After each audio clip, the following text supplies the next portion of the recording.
ونستغفره ونعوذ بالله من شرور أنفسنا ومن سيئات أعمالنا من يهده الله فلا مضل له ومن يضلل فلا هادي له وأشهد أن لا إله إلا الله وحده لا شريك له وأشهد أن محمدا عبده ورسوله. Əmmə bəd, möhtərəm müsəlmanlar, elhamdülillah İslamın iki bayramından biri olan Ramazan bayramını qeyd edirik. Və İslamda iki bayram var. Ramazan bayramı və Qurban bayramı. Və bu bayramların hər biri çox əzəmətli ibadətlərdən sonra gəlir. Ramazan bayramı oruc ibadətindən sonra gəlir. Qurban bayramı isə həc ibadətindən sonra gəlir. Həmçinin müsəlmanın bir bayramı da var, cümə günü. Cümə günündə müsəlmanın bayramı sayılır.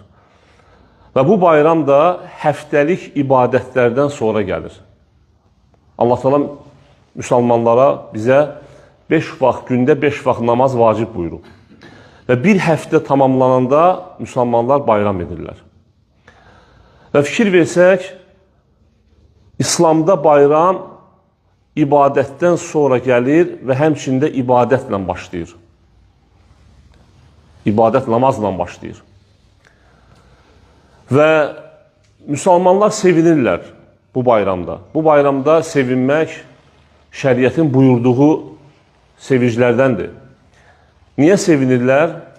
Ona görə sevinirlər ki, oruc ibadətini, ibadəti başa çatdırıblar. Sadəcə dünya yeyib içəcəyik deyə, yemək üçün, içmək üçün, geyinmək üçün, bunun üçün sevinmirik. Dünya üçün deyil, məhz ibadət üçün, axirət üçün.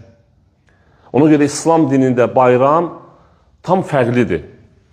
Yəni, İslamdan qeyri-İslam cəmiyyətlərində olan bayramlardan çox fərqlidir.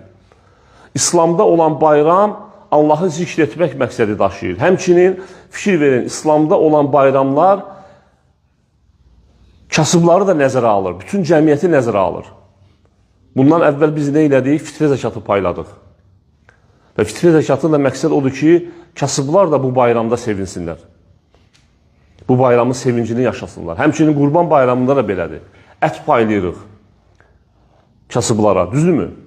Yəni, fikir versək, İslam dinində bayram bütün batil etiqadlardan, batil inancılardan, həmçinin Allaha asi günah olan, yəni əməllərdən xalidir. İslam dinində bayram